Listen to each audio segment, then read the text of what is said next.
go now. Watch this here now. We want to deal with this thing. Let's create some solutions, right? We want to be solution oriented.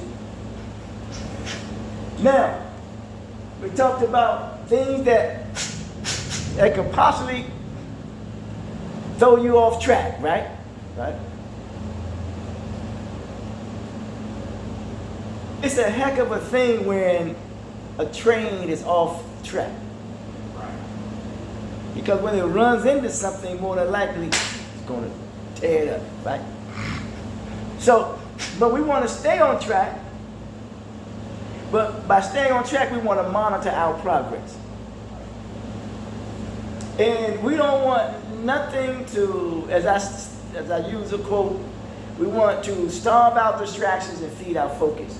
So we always want to stay focused, right? There's a saying says, pay attention because everything is your teacher. That's right. That's right. Pay attention. Here we go.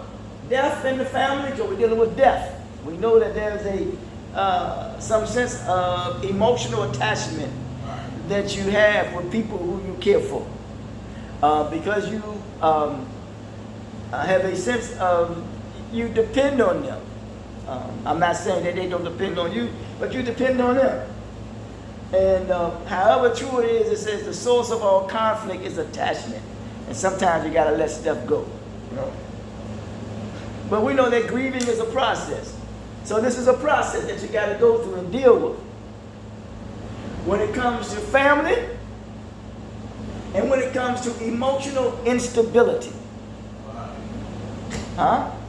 So now we want to get to a point where we know that in this addiction recovery process, if I may use that, we want to get to a point where we have some stability in our life. Instead of emotional instability, we want emotional stability. Right. Be substantial, sufficient. I don't know about all that. But my deal is this here though, right? Is that in that stability, or emotional stability, you have the person somewhat has matured.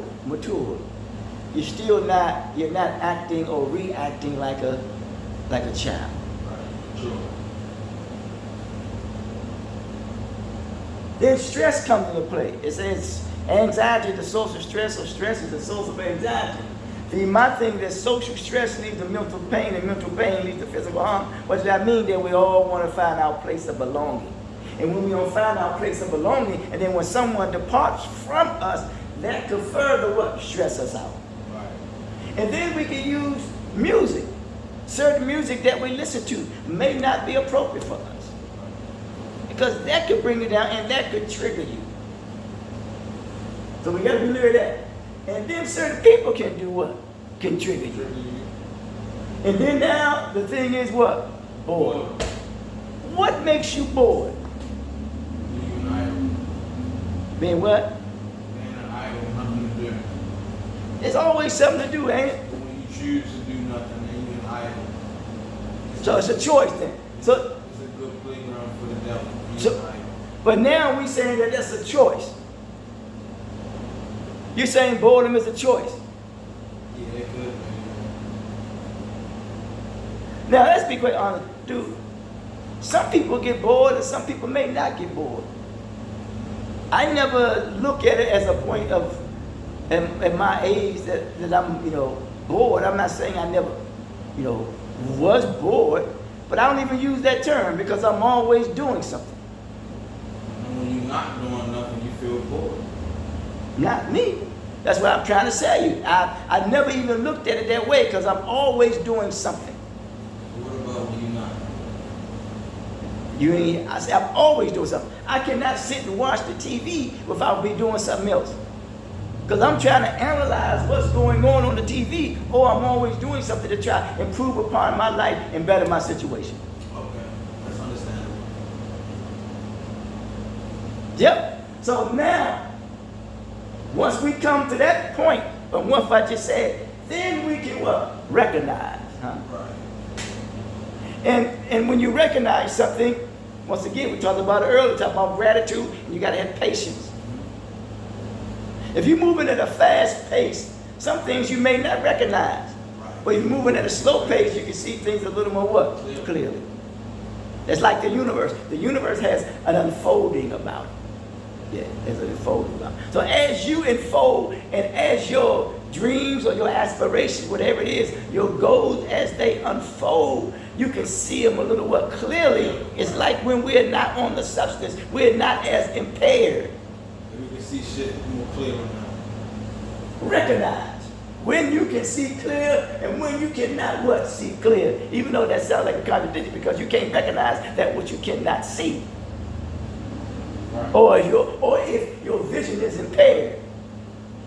Because something can creep right up on you, or something can be right in your face, and you ain't recognize. Something can serve as a benefit to you, but you don't recognize the benefit. And that means that you make your judgment is impaired. Your judgment is impaired.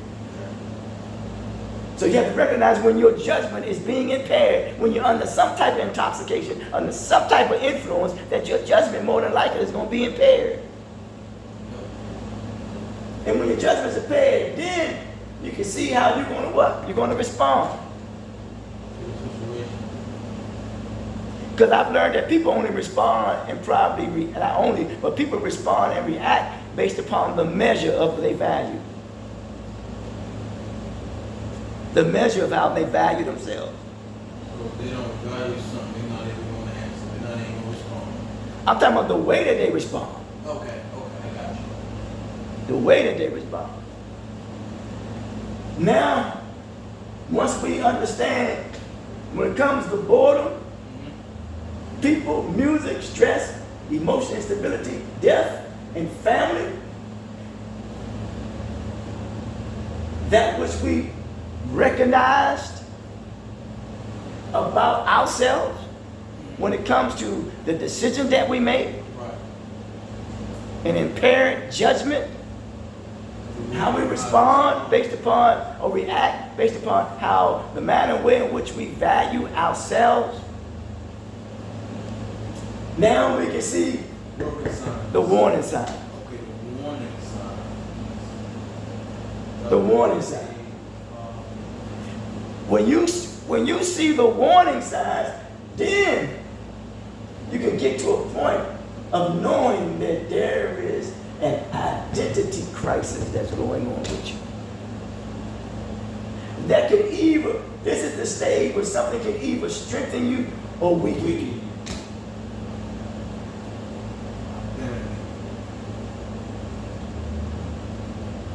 And then when we get to this stage, when we know what weakens or strengthens us, we want to get to a point where that we don't want to lose what? Focus on that which strengthens us.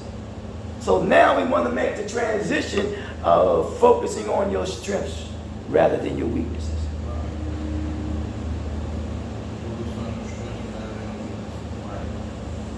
And once you focus on your strength and your weakness, you got what's on there. You starve your distraction and you feed your focus. Now, one of the things that will keep us focused is not to skip the what? The meeting.